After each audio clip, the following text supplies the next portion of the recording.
Hello and welcome back to World 360. On Monday, Europe's worst drought in years led to significantly low water levels of the Danube River. The low water levels ended up revealing the remains of dozens of World War II ships. The ships found near a town in Serbia were part of a Nazi Germany fleet that sunk in 1944. Other sunken explosives, bombs, and even prehistoric stones were also exposed. Closer to Spain, which is currently facing its worst drought in decades, archaeologists spotted a prehistoric stone circle nicknamed the Spanish Stonehenge that would usually be submerged under a dam. But the appearance of these ancient treasures are an indication of climate change continuing unabated. The water levels of the Danube, Europe's second longest river, reached one of their lowest points in almost a century this year. Water levels near Budapest dropped by 1.5 meters over the last 3 weeks. There have also been concerns about rising water temperatures in the Danube, crossing 25 degrees Celsius for 7 days straight, which could be harmful for the survival of fish and other creatures. Now, what we're seeing in the Danube is part of a pattern of record-breaking droughts that are being declared around the world, as well as heat waves in parts of Europe.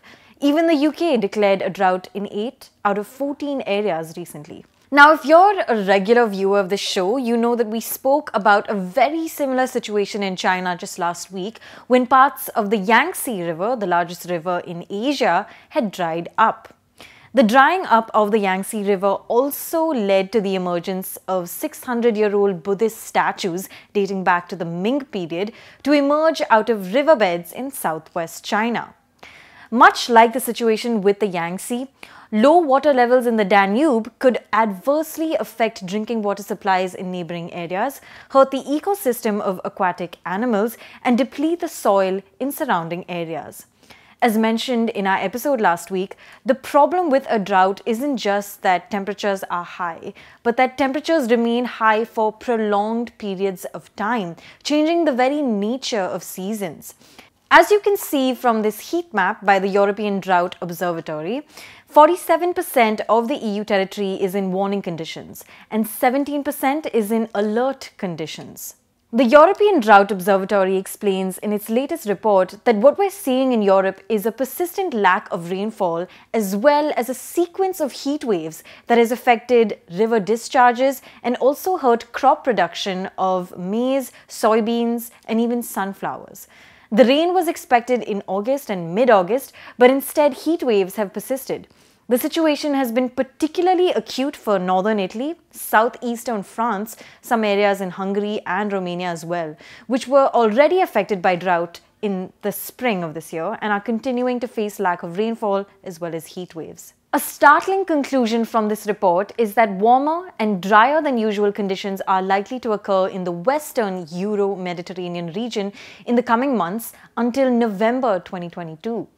The Euro-Mediterranean region encompasses all the European countries and the countries on the Mediterranean rim. So according to the report, the western part of this region will face major extreme conditions until November this year. Let's not forget that the Danube is 1,800 miles long and runs through Central Europe all the way to the Black Sea.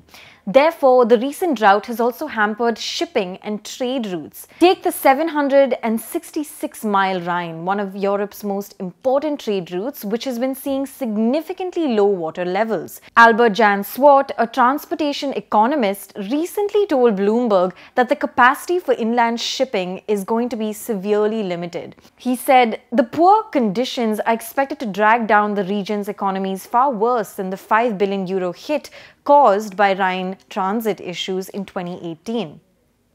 In 2018, low water levels on the Rhine made parts of it impassable, which increased manufacturing costs and disrupted supply chains in the industrial heartland of Europe.